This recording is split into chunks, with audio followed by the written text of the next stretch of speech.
Disecciones.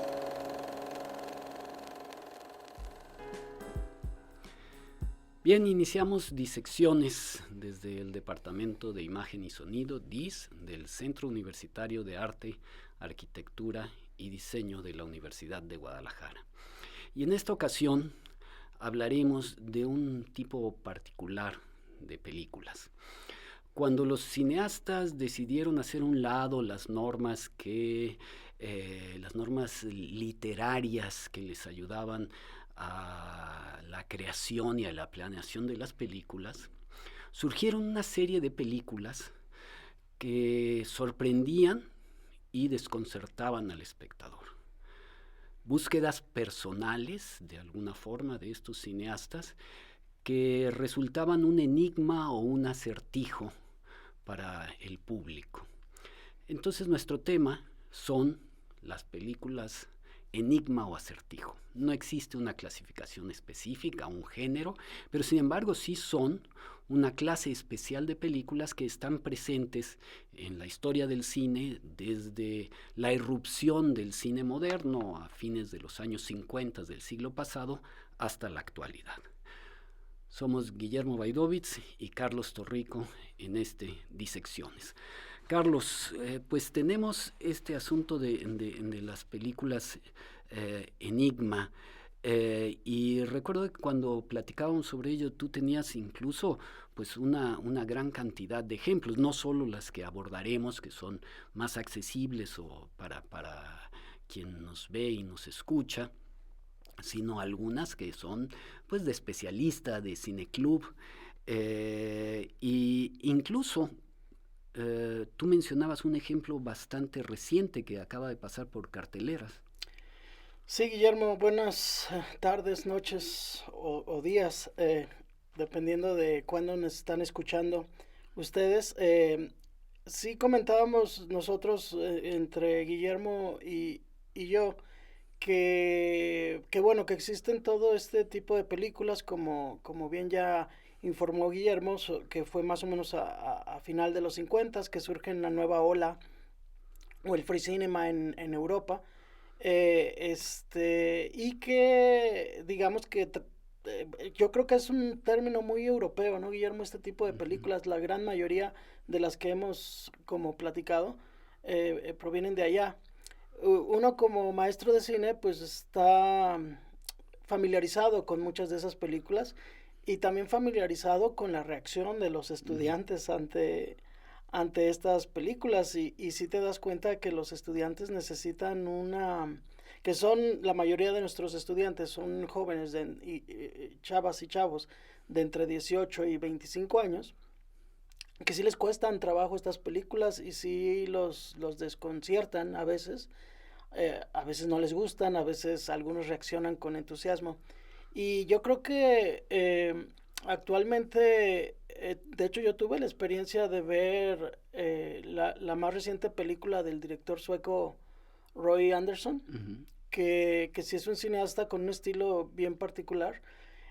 Sin embargo, esta última película que se llama Algo del infinito, sobre el ¿no? infinito, creo que es su más reciente película. Este es una película muy curiosa porque no tiene una línea narrativa. Pareciera que el director hizo memoria de imágenes, no historias, sino imágenes y personajes que él ha de haber conocido o visto a lo largo de su vida, pero imágenes cotidianas, como lo que uno ve todos los días en la calle, o en una salida a la plaza, en una salida, como que él hizo memoria y filmó esas memorias. Entonces cada plano es una historia o una imagen de esos recuerdos que él tiene. Y lo curioso es que tú piensas, bueno, va a haber una que va a ser como la climática y la que va a desencadenar con una idea, ¿no? Y de repente no, sí, salen todas estas como viñetas y la última sale, es tranquila en cuanto dramáticamente el último plano, y de repente salen los créditos, ¿sabes?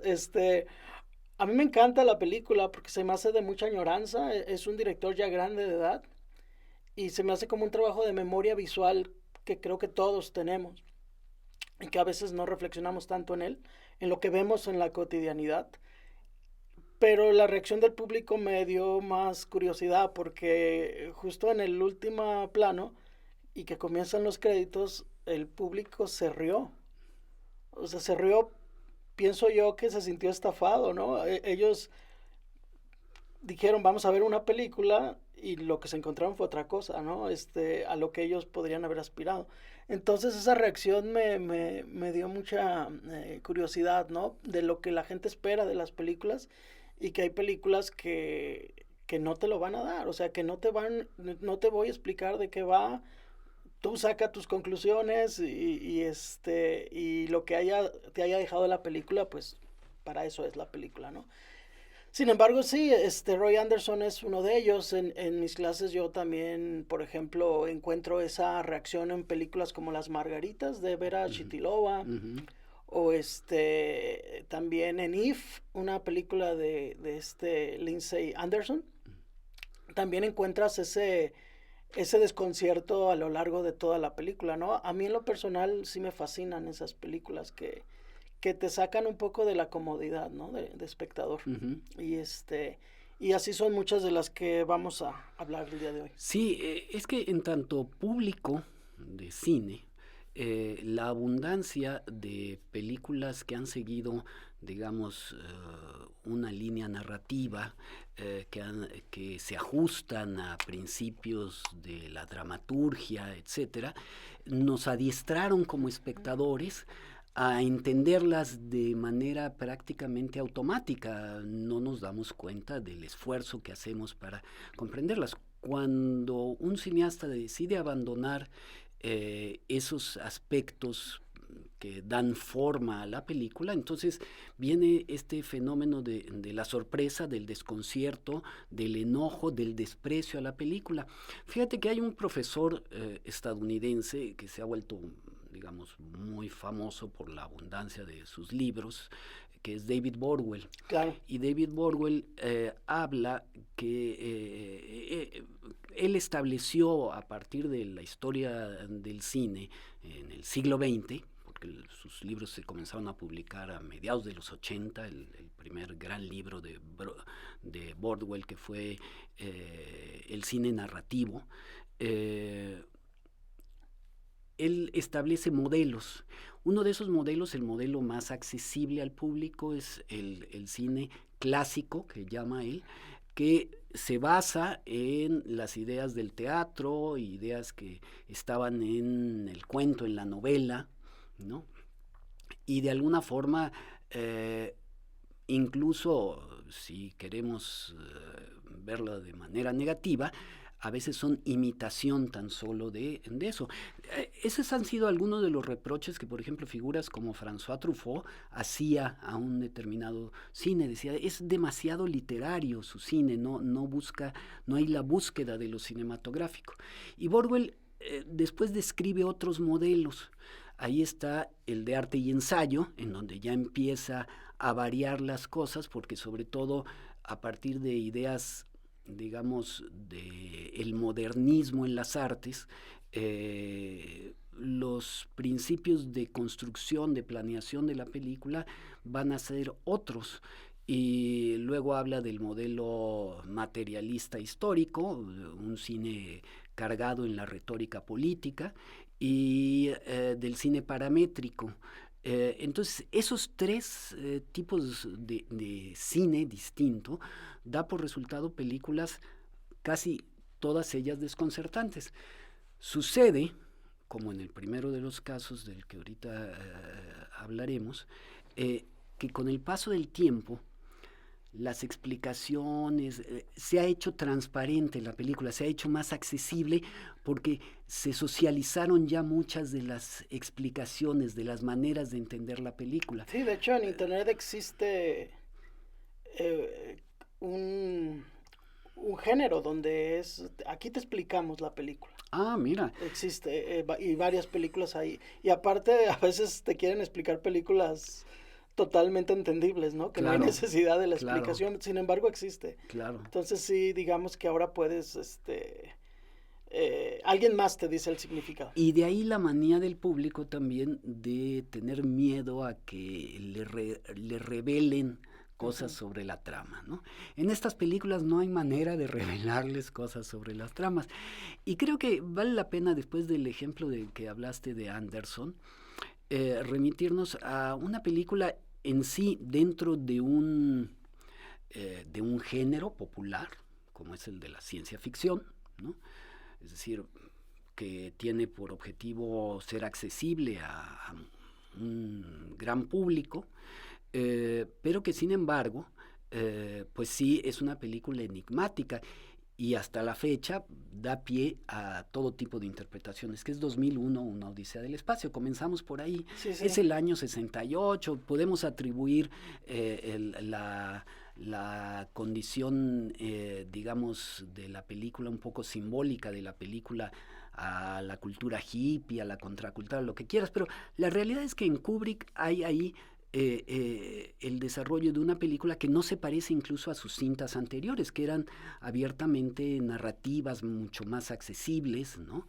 Y 2001 tiene una serie de pasajes y una serie de elementos, y además es un tanto intransigente con el espectador porque hay una carencia de diálogos, de conversaciones, de elementos que puedan guiar nuestras expectativas hacia un clímax, aunque sí es obvio que Kubrick tenía la idea de, en esa estructura tradicional, romper con esto. Y entonces ahí incluso surge por primera vez una ciencia ficción seria, porque era asunto de chamacos, recordarás, eran películas hechas para las matinés y... Inclusive, Guillermo, la ciencia ficción era cine clase B. Sí, sí, era de segunda. Era de segunda, y no se le tomaba tan en serio, eran películas, así como en el western, por ejemplo, que algunos les decían cine de vaqueros o de caballitos, también la ciencia ficción era así de maltratada, digamos. Sí, y si podemos calibrar el efecto que tuvo la película por algún hecho específico, yo pienso que la respuesta que en su momento tuvo la Unión Soviética, que intentó hacer su propia y también le encargan una cinta de ciencia ficción a un cineasta pues realmente poeta, ¿no?, que es Andrei Tarkovsky, y salen con Solaris, que es igual de intrigante que 2001. Pero 2001, de hecho, tiene lo que ha prevalecido a lo largo del tiempo, a pesar de que, te digo, ya se volvió comprensible, porque se ha asimilado culturalmente muchas cosas, sus explicaciones, o se han vuelto explicaciones estándar, tiene al menos el hecho de la existencia de ese monolito, que tú recuerdas que aparece desde el primer segmento, que es la prehistoria. La prehistoria. Ahí aparece un monolito que pues no sé si calificar de primates o los antiguos Homo sapiens se acercan, tocan y los transforma de alguna forma, ¿no? Ahí, casi le renden culto, ¿no? Comienzan primero los atemoriza. Y luego culto. Y luego, exactamente, están alrededor de él, y llega un momento en que lo tocan y entonces como que detona la chispa de la evolución o de la creatividad, porque a partir de eso, uno de ellos, de estos seres prehistóricos, toma un hueso y digamos que fabrica la primera herramienta o descubre la primera herramienta. Hueso que le sirve para romper, le sirve para cazar, le sirve para defenderse, le sirve para matar, le sirve para conquistar, ¿no? Todo eso, fíjate, todas las ideas que mete Kubrick en un poco momento. Y estamos nada más en el inicio de la película. Sí. De pronto eso se dispara al 2001. A la elipsis más larga de la historia del cine. Y estamos rumbo a la Luna en una nave espacial para descubrir nuevamente la presencia de ese monolito ahora ahí en el satélite de la Tierra. Sí, y me da curiosidad lo que decías de que la película no tiene como diálogos casi ni nada, y tan es así que el personaje creo que con el que más recordamos de la película termina siendo la computadora. Una HAL. computadora. HAL es como personaje es el que más nos inspira simpatía al principio, admiración y luego miedo, ¿no? Ujú. El personaje. Más que inclusive los dos astronautas Ujú, claro. que terminan siendo víctimas bueno, uno de ellos, ¿no? Termina siendo víctima de Hall, yo creo que se pronuncia, ¿no? Entonces, pues sí, y la cuestión es que es bien interesante eso, ¿no? Que el monolito va a seguir apareciendo a lo largo de toda la película y de toda la historia de la humanidad. Y ahí vienen las primeras incógnitas, ¿no? Así. ¿Qué es ese ¿Qué es? monolito? ¿Quién lo dejó ahí? ¿Qué significa? Y tratar de encontrarle un significado. ¿Sabes? Me estaba acordando de Encuentros cercanos del tercer tipo Ujú. de Spielberg. La piedra que se termina convirtiendo en montaña, ¿no? Sí, En claro, esa película. Que también es intrigante claro. esa idea de encuentros cercanos del tercer tipo. Entonces, pues sí, pero también sabes que, Guillermo, que sí coincide con esta carrera militar de la Guerra Fría Ujú. de tanto la Unión Soviética como Estados Unidos de la conquista de la Luna, ¿no? Que el siguiente año se llegaría, ¿no? Se lograría esa conquista por parte de los estadounidenses. Es como que eso armó un poco el ambiente para que a pesar de la naturaleza de esta película fuera un éxito, porque Ujú, a pesar de todo, ujú. de ser película tan compleja, sí fue un parteaguas para la historia del cine y particularmente para el cine de ciencia ficción. Sí, indiscutiblemente, porque yo diría que la película se la apropiaron distintos públicos. Por ejemplo, para quienes éramos niños en ese momento, no habíamos visto nunca ese realismo, Ujú.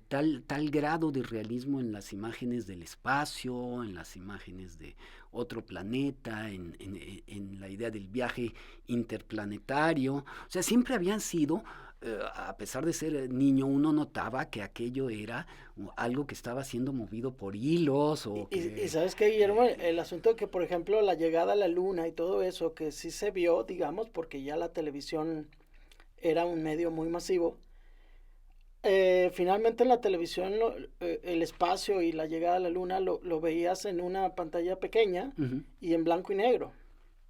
Entonces, de repente ver en una pantalla grande el espacio, la misma luna y la misma planeta, nuestro planeta, en color y con esa belleza increíble de la película, pues yo creo que sí.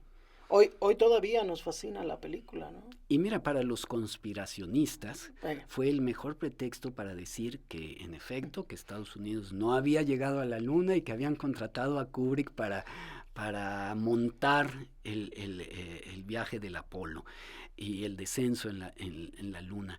Pero te decía esto de los públicos, porque fíjate que hay otro público que fue muy aficionado a la película. En efecto, fueron los jóvenes hippies que particularmente tenían la mejor coartada para un alucine, que era un Un viaje. viaje.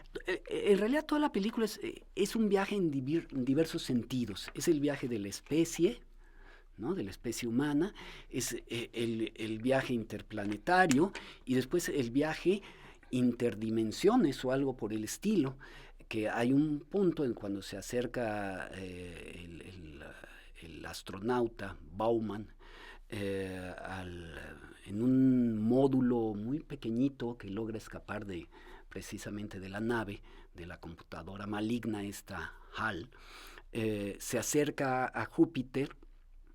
En ese momento otra vez aparece el monolito flotando en el espacio, ahora es gigantesco y como que se lo traga y viene una fiesta de colores, ¿no? Que Fabuloso.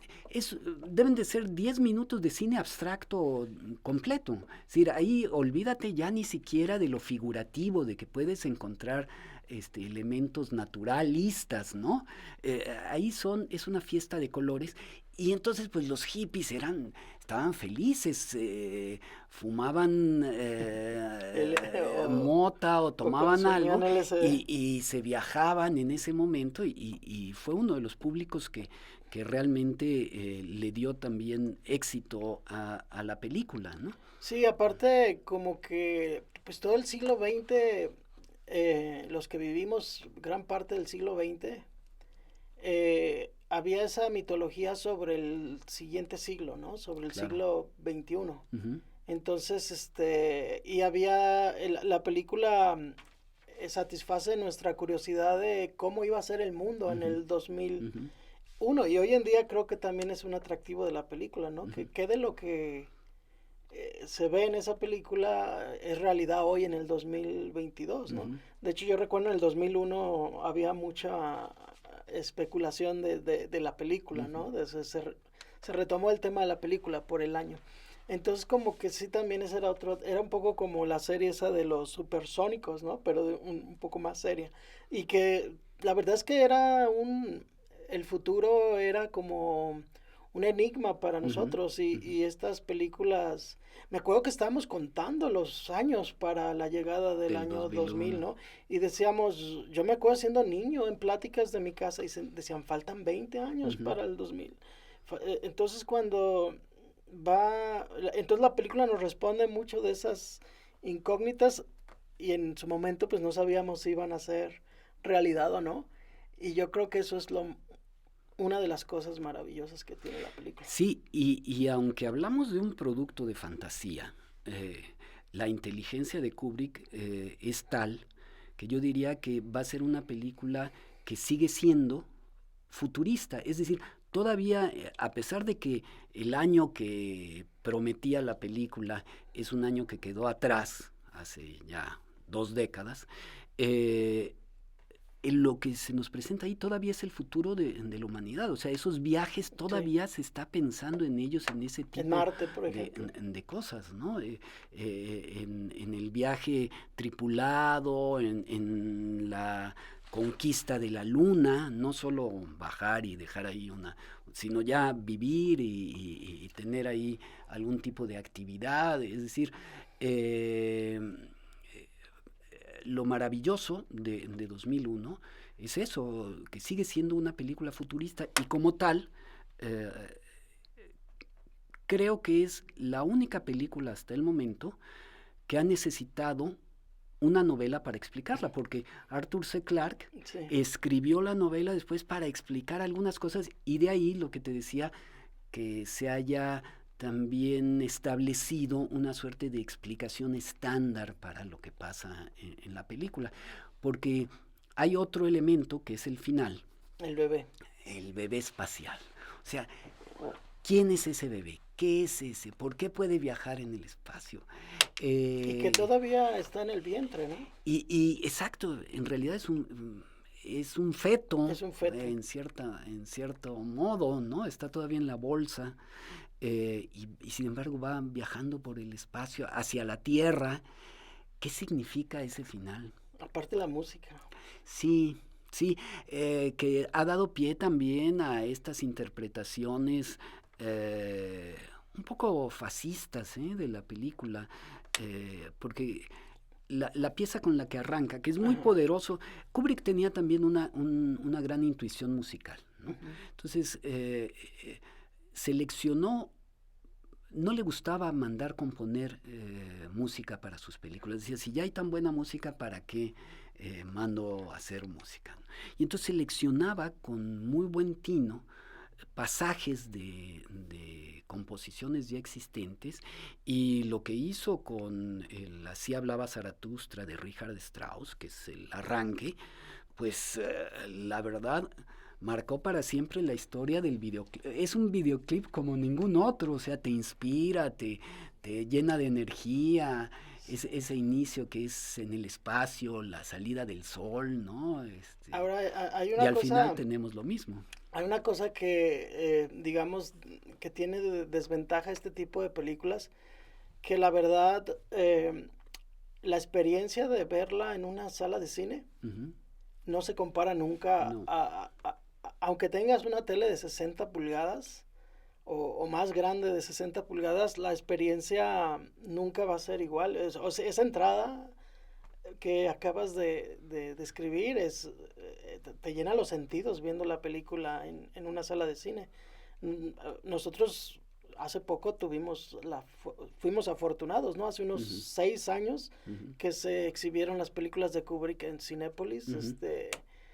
Unas generaciones nuevas pudimos verla por fin en una sala de cine. Entonces sí, la música es parte de ese envolvimiento de la experiencia de la película, ¿no? Y pues el feto, digo, no creo que tengamos que explicar nosotros aquí la película, ¿verdad? Pero sí parece, es que si juntas ese final con el inicio de la película, sí te da como una idea de una especie de renacimiento de la humanidad, ¿no? No sé. Yo la verdad no he experimentado a alguien que me lo explique todavía, no he buscado más bien la explicación a la película. Y Está sonando esto. se queda uno mucho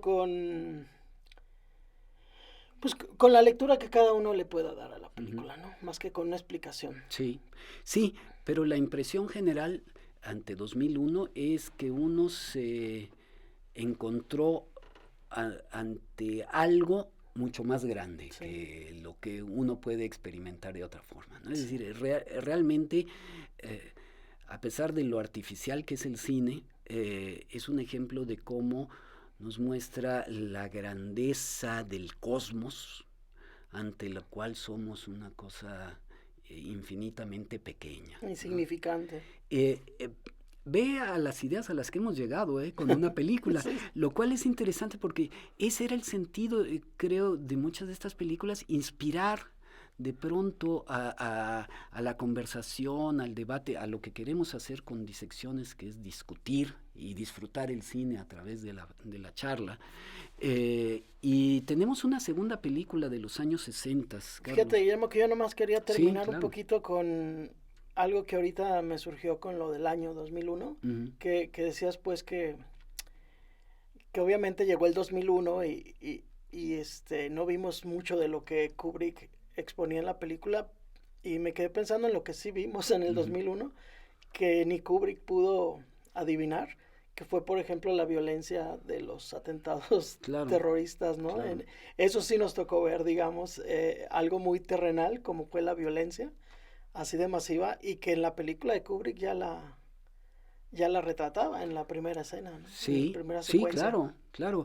La destrucción del ser humano por el ser humano. Así es. Y luego en el 2001 ver esas imágenes que vimos, los que nos tocó ver esa barbarie en Nueva York, pues sí es interesante, ¿no? Ver lo que sí vimos en el 2001. Sí, por eso digo que sigue siendo futurista. En realidad nosotros seguimos en el primer segmento de la película. Exactamente. No hemos avanzado. Nuestro viaje espiritual no ha llegado todavía a tener la capacidad para tomar con ecuanimidad lo que necesitamos hacer para extendernos al cosmos, ¿no? Vamos a la segunda película, porque también es una película que creo que como 2001 se integró a la cultura, ya tiene su lugar dentro de la cultura del siglo XX y de la historia del cine, por supuesto, y que quizás es una película aún más intrigante que 2001, que es El año pasado en Marienbad, la película de Alain Resnais, a partir de una idea literaria. Curiosamente encontramos en Kubrick, o encontramos en esta de Marienbad, que aunque no querían seguir las normas y los principios de la literatura, recurrían a escritores para ayudar a planear sus películas. Y el escritor en el que se apoya Alain Resnais es otro Alain, Rob Grillet, y entonces da por resultado una de las películas enigma más... lo comentábamos antes de iniciar con Disecciones, más atemorizantes, yo creo que...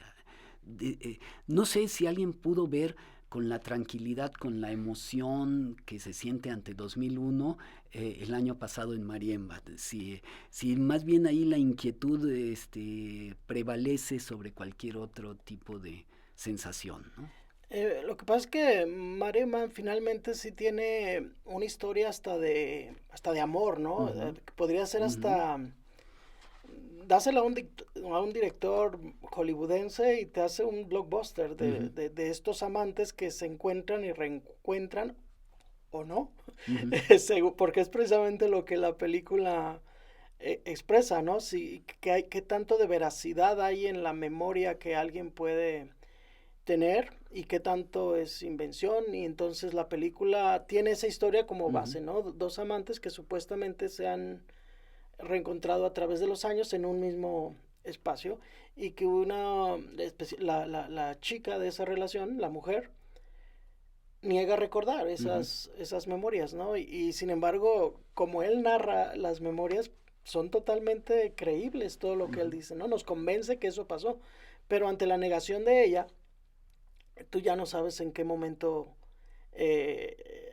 qué está pasando, ¿no? Aparte hay una estética en la película que también ujú, comentábamos hace rato, que nadie se comporta como de una manera natural en la ujú, película. Nadie es del todo humano, ujú, o nadie está del todo vivo en la película, ¿no? Es un hotel muy extremadamente lujoso, donde inclusive hay un teatro adentro del hotel, y son personajes de la más alta burguesía, que entre sombras, ujú, literalmente, tienen como charlas enigmáticas todas, donde tú no sabes de qué va el asunto, de qué están platicando, a qué se están refiriendo. De repente se tornan inmóviles todos ujú, al mismo tiempo. Sin embargo, no congela la imagen el ujú. director, sino que da la indicación a los actores de estar estáticos, Sí.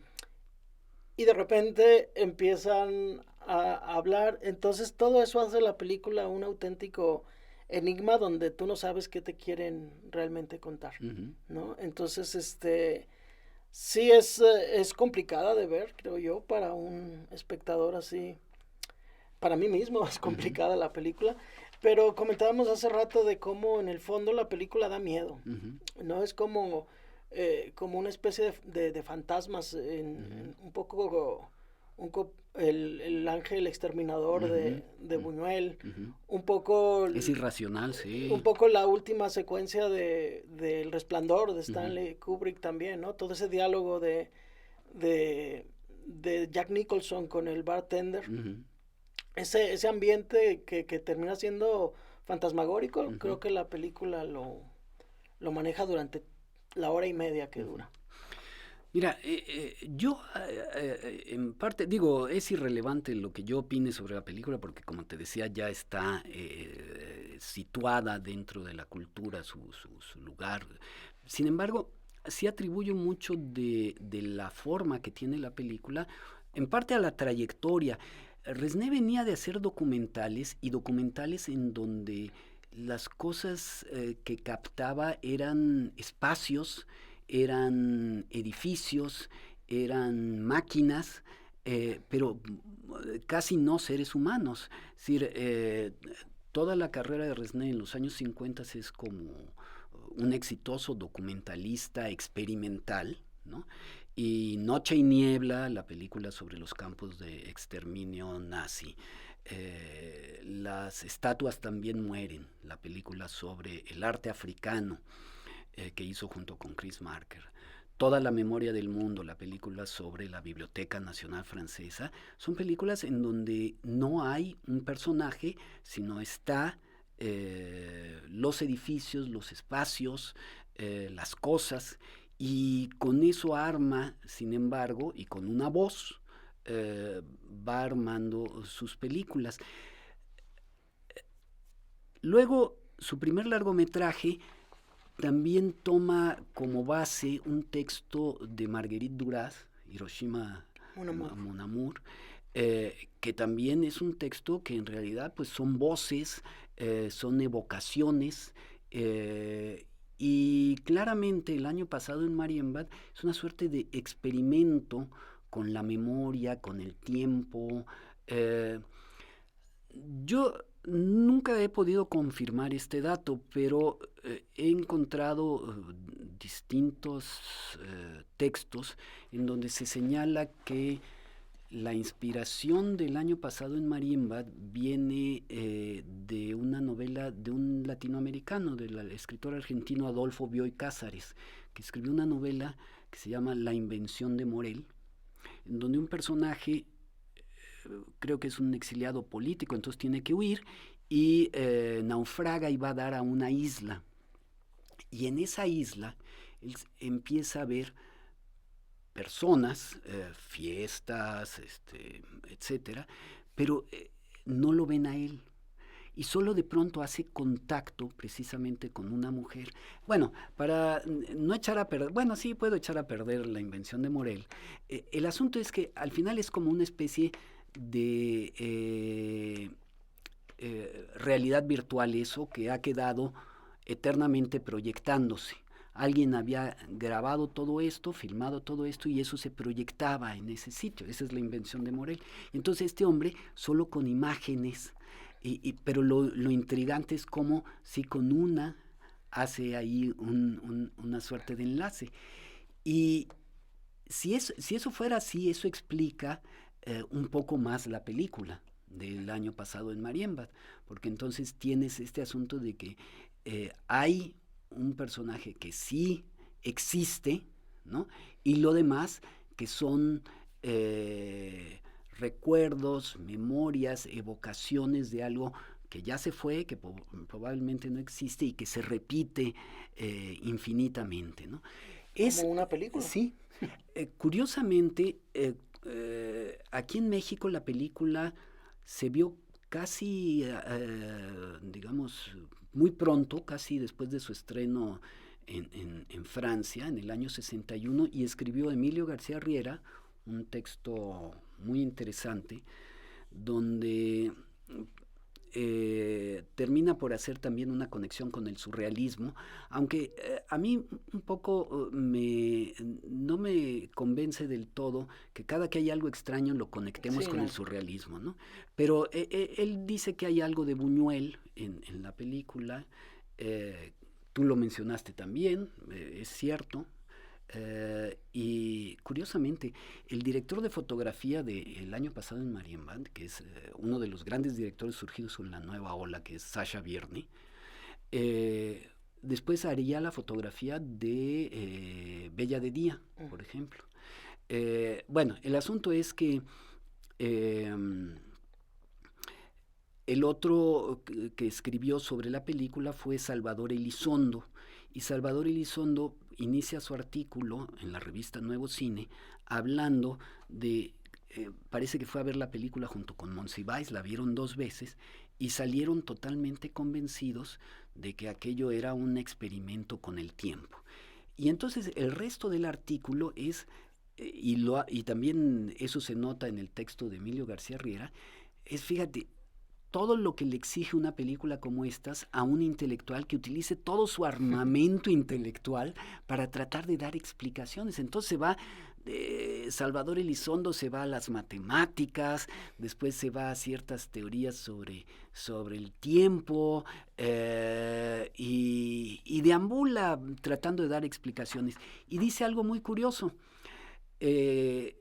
Parece que Cahiers du Cinema había publicado un texto sobre el año pasado en Marienbad, pero que en realidad era un gráfico, o que tenía un gráfico con distintas líneas de tiempo, mostrando cómo cada pasaje de la película correspondía a líneas diferentes. Entonces tú podías ver en un golpe de vista, como en una partitura, podías ver que tales momentos correspondían, supongamos, a una época, sí, y después que tales otros a otra. Es una manera de entender. Es que ahí para como lograr, rompecabezas. Para lograr eso hay un detalle muy importante en la película, que es el vestuario. Sí. Es que si tú vas viendo qué vestuario trae, especialmente en el personaje de ella, porque tú, y sí ves de repente que está como en los años 20. Uh-huh. De repente parece un vestido muy de los 50, y entonces si tú te basas solamente en eso, puedes hacer una línea de tiempo perfectamente, ¿no? Hay un plano, Guillermo, que me sorprendió mucho, inclusive detuve la pantalla, el, es un plano muy fugaz, no sé si lo recuerdes, pero es un plano del jardín Ujú. del hotel ese, es un plano muy abierto, se ven los jardines y se ven unos 7, 8 personajes. Ujú. El jardín no tiene árboles que den mucha sombra. Entonces las figuras humanas, vemos la sombra de cada una, pero están inmóviles. Ujú. Y hay un momento en que dudé yo si estaba viendo personas en vivo o si era una pintura. Ujú. El plano es de verdad una maravilla, y dices, están ellos ahí, no es una pintura lo que estoy viendo. Las sombras y todo lo que se ve en ese plano me maravillaron Ujú. mucho. Solo ese plano quería yo comentar. Y aparte lo que tú decías de lo previo que hizo Resné, creo que se nota en la Ujú. película. O sea, como el espacio es muy importante, Ujú. la arquitectura del Ujú. hotel, los jardines, Ujú. y de hecho el narrador los describe, porque también hay otra cosa que es la repetición de nuestros Ujú. diálogos, ¿no? Ujú. Yo Son como ecos, ¿verdad? Que se sí, quedan por ahí pero resonando sabes que en los pasillos, en los eh, salones. con mi amigo Dean Acosta, que trabajó aquí en el DIS como 6 años, pues vivíamos, digamos, convivíamos todos los días y vivíamos, digamos, todas las etapas del año, ¿no? Y luego comenzaba otra vez el año y un día nos dimos cuenta que decimos las mismas cosas a Ujú. determinado Mm. época del año. Mira, Dean, ya el cielo está así. Claro, ¿Y te diste cuenta que ese diálogo lo claro. dijimos hace un año? Exactamente. O vamos aquí a la barranca y decimos, mira, qué hermosa está la barranca. ¿Sabes que dijimos lo mismo cuando empezaron Ujú. las lluvias el año pasado? Y lo dijimos durante 6 años, ¿no? Ujú. Esa repetición. Porque la repetición es muy importante en el año pasado. De hecho, una narración al principio de la película la repite como 4 veces lo Ujú. mismo, Ujú. ¿no? Lo mismo. Entonces creo que sí es eso. Está acertado Salvador Sí. Elizondo, creo yo, en ese artículo. No, y además, por otro lado, tu experiencia nos habla de cómo la película sí refleja cosas verdaderas, que el espectador puede compartir Conectar. con su vida misma, ¿no? Es decir, sí, eso es lo interesante de este cine. No nos platicará una anécdota, pero poniéndole atención y dejándonos intrigar por él, porque creo que es lo que hay. No hay que tratar de estar buscando la explicación de manera inmediata, sino dejándonos llevar de alguna forma, vamos encontrando esos momentos. No es totalmente la película, pero esos momentos de intensidad en los que sí nosotros proyectamos nuestra propia vida, ¿no? Sí, de hecho eso me lleva a comentar lo que para mí se me vuelve lo más conmovedor de la película y sin tratar insisto otra vez de explicarla o tratar de decirle a alguien qué pensar de la película, pero a mí finalmente me es muy conmovedor el final, Mm. porque el personaje, este narrador, finalmente concluye que toda su memoria y lo que ha experimentado, su historia de amor, lo llevó finalmente a ser un hombre solo. Ujú. Al final dice, Ujú. finalmente mi viaje estoy solo, ¿no? Entonces, como que eso se me hizo hasta conmovedor, ¿sabes? Ujú. Que finalmente todos esos años de conocer a esa mujer con la que tuvo, no tuvo algo que ver, finalmente lo llevaron a una soledad, Claro, ¿sí? Que él claro. mismo dice en la película y pues sí, cuántas veces nosotros fantaseamos con una persona que nunca va a estar con nosotros Ujú. y eso te lleva directo a la A la soledad, ¿no? soledad. Porque estás esperando que esa persona logres un contacto con ella o con él, ¿no? Y para mí esa es la conclusión Sí, del sí, año sí. pasado en Meribán. De acuerdo contigo, es una verdad que está ahí presente en la película. Eh, También de momento se me venía por el comentario que hiciste de esta parte como horrorífica que tiene la película. Me recordó, no sé si conoces esa película de Bergman, La Hora del Lobo. Claro, sí. Hijo, también hay es de terror, cosas, es abiertamente es de terror. Sí, lo inquietante es más bien terrorífico en muchos Sí. casos, ¿no? O Y sea, también te habla de un es grupo el espacio social, del miedo, sí. sí. Y es, digamos que podría entrar dentro de nuestra selección de esta ocasión. Pero tenemos nuestra siguiente película, que esa sí es abiertamente un asunto de sueños, que es la película de David Lynch. David Lynch tiene pues muchas películas que podríamos incluir, algunas de ellas francamente sorprendentes, otras para mi gusto detestables, y cuando yo vi por primera vez Sueños, Secretos y Mentiras, que se conoce con su título original Mulholland Drive, creo que la ubica mejor mucha gente con ese título, la película me resultó muy irritante, muy irritante. Yo creo que por años aborrecí la película, y ha sido a lo largo del tiempo un gusto que después he ido adquiriendo, en donde la verdad me parece la mejor de las películas que hizo Lynch, y además la que realmente nos transmite la experiencia del sueño, de cómo en un sueño vamos a una cosa dentro de otra, y cuando eso se multiplica y tú no sabes si el que está soñando es el que te está platicando la película, si es el personaje que estás viendo objetivamente frente a tus ojos, o algún otro, o después es el sueño del personaje el que sueña, pues estás frente a un laberinto, ¿no? Muy complejo. Sí, contrario a ti, a mí sí la película me generó una fascinación desde la primera visión. Obviamente no entendí nada la primera visión de la película, y creo que esa película me llevó a una reflexión hacia el arte y hacia el cine en particular, el restarle importancia a entenderla o no, precisamente porque yo cuando la vi por primera vez dije, eso no entiendo nada, pero quiero volverla a ver, y no por entenderle, sino por las emociones que me hizo sentir la película durante la proyección, y sí, yo recuerdo que sí la vi en el cine unas 2-3 veces. Tengo mis teorías ya sobre la película. Estoy 100% de acuerdo contigo, lo de los sueños, que más bien serían pesadillas. Pero ahí, en la locación de la historia y muchas pistas que da la película, la profesión de los personajes, que son dos, bueno, una es actriz, ¿verdad? Nada más. Una es actriz. Estamos en Hollywood, estamos es una avenida famosa de Hollywood, ¿no? La que le da título a la película, Mulholland Drive.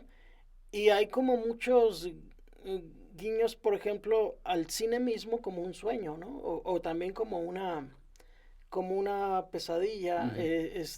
La profesión misma de ser actor, creo que para mí es básicamente lo que la película trata de exponer un poco, ¿no? A lo que se enfrenta una persona que quiere ser actor y que llega a Los Ángeles con esa intención, y el mundo que se encuentra, un mundo de desquiciados, casi en todo su ambiente en el que se mueve.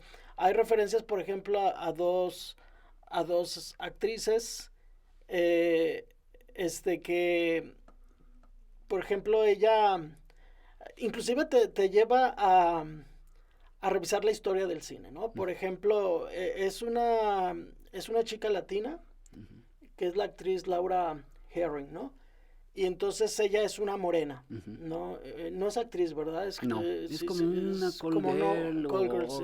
bueno, sí. Sin embargo, ella se presenta tiene la experiencia de un accidente donde ella pierde un poco la memoria, ¿no? Ujú. Ella olvida su propio nombre y de repente le dicen, ¿quién eres tú?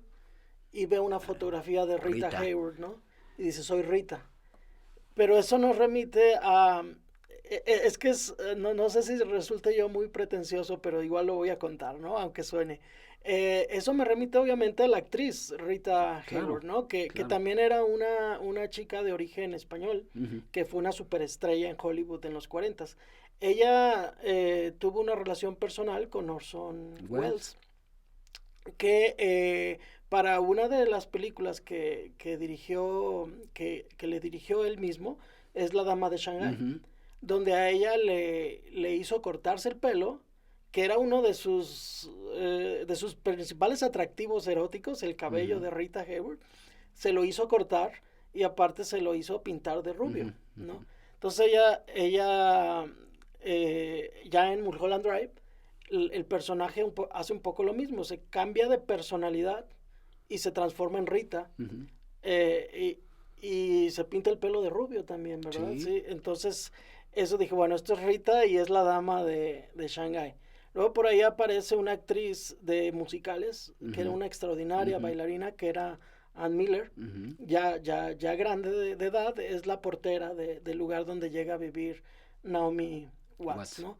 Es como que todo eso, digo, ok, me está haciendo referencia a Rita Hayworth, me está haciendo referencia a Ann Miller, que eran actrices, y la protagonista de la película es una actriz. Entonces yo encuentro que la película trae como esa locura un Ujú. poco de que siendo actor, un día eres rubio, un día eres Ujú. moreno, un día eres árabe, Ujú. un día otro día te pintan de pelirrojo. Es decir, un actor vive a veces en una misma semana dos, tres personalidades, Ujú. ¿no? Sí, sí, la identidad Sí, se, pues se, puede se- irse perdiendo, perdiendo. sí, sabes, un poco como las muchas grandes estrellas que perdieron la identidad de quiénes son realmente, ¿no? En qué Claro. momento María Félix dejó de ser María Félix Y se y convirtió se en un convirtió en un personaje personaje llamado ella María misma. Félix, claro. Entonces cuando se trata de encontrarle como una... Yo no encuentro más que eso, Guillermo, Ujú. no sé tú qué piensas. No, para mí, bueno, suena trillado, pero estamos hablando de este fenómeno de lo que llaman las cajas chinas, ¿no? Ujú.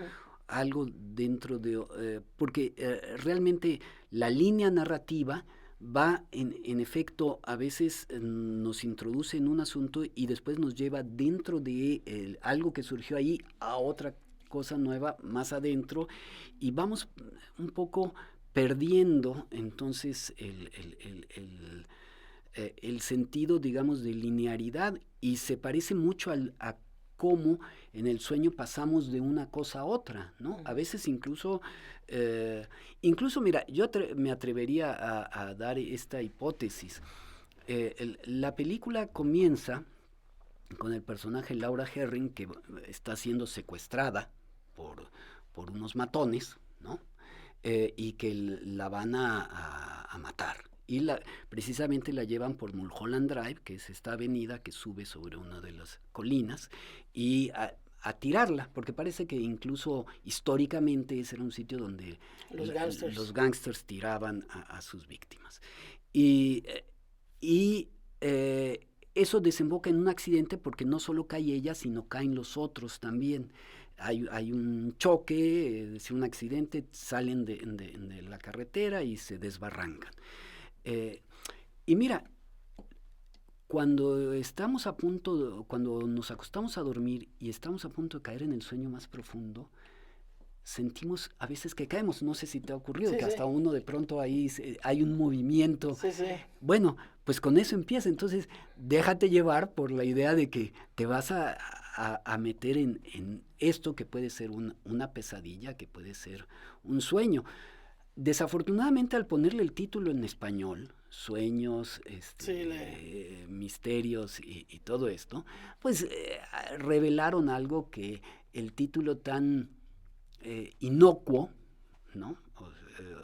Como Mulholland Drive, solo el nombre de una avenida, no revelaba de antemano.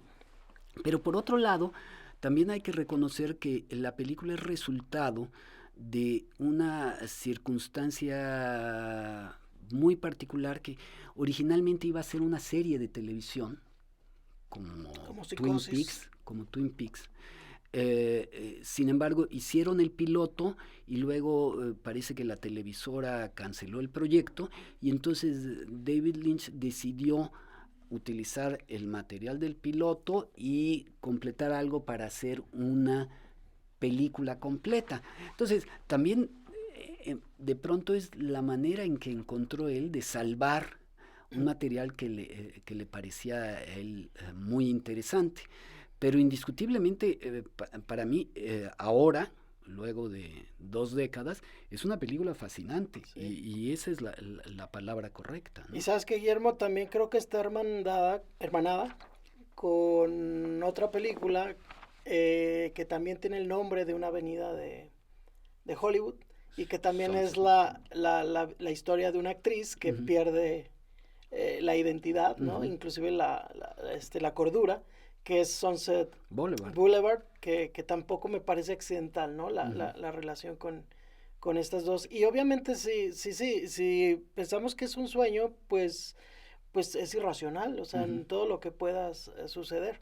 Ahora, ahí, según yo, hay como una especie de secuela en la siguiente película de David Lynch, que sería la del Imperio. Ah, sí. Sí, que también es una actriz la protagonista, esta vez es Laura Dern. Y es una película eterna, la del Imperio, una película como de 3 horas. No es ni mínimamente igual de fascinante que Mulholland Drive, pero al ver las dos juntas yo creo que se complementan de alguna manera.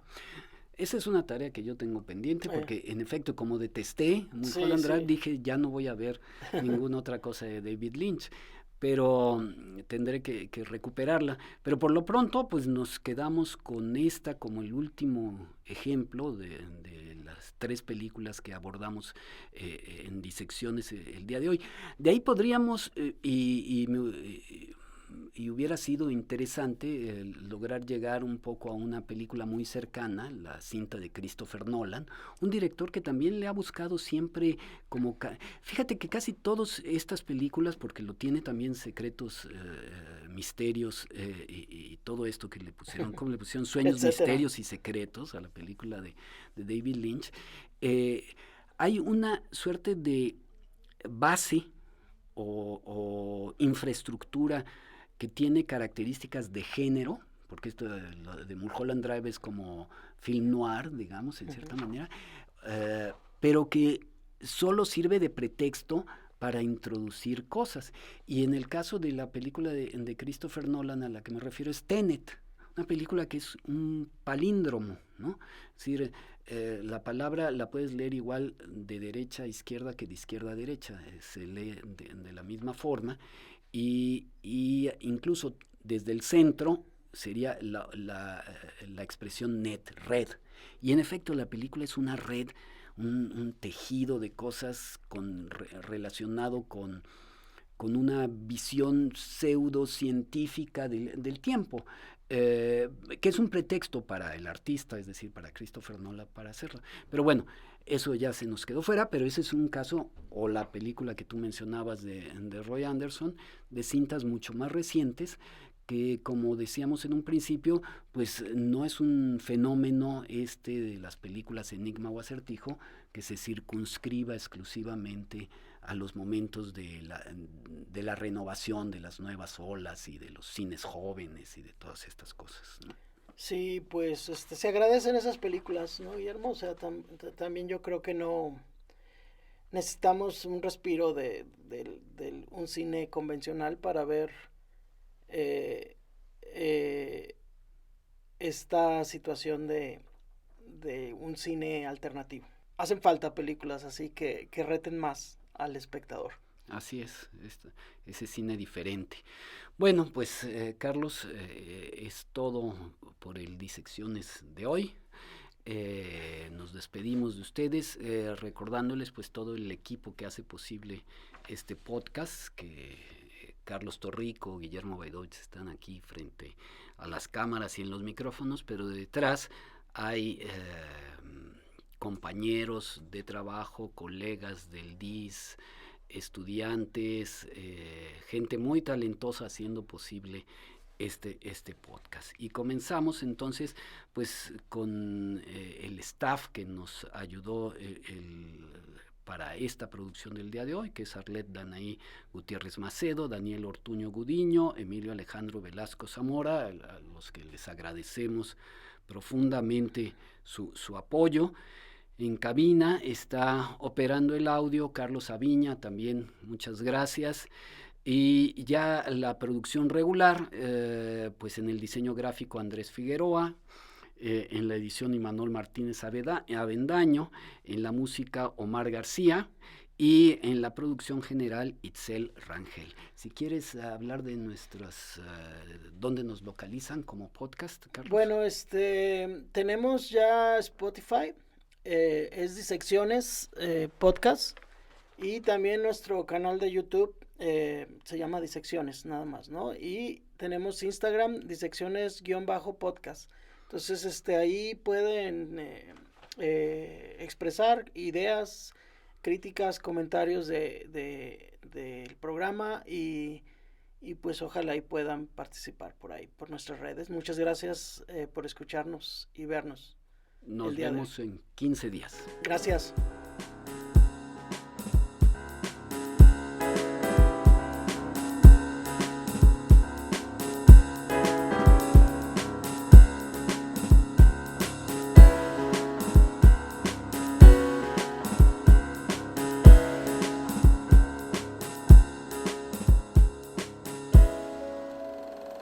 Disecciones.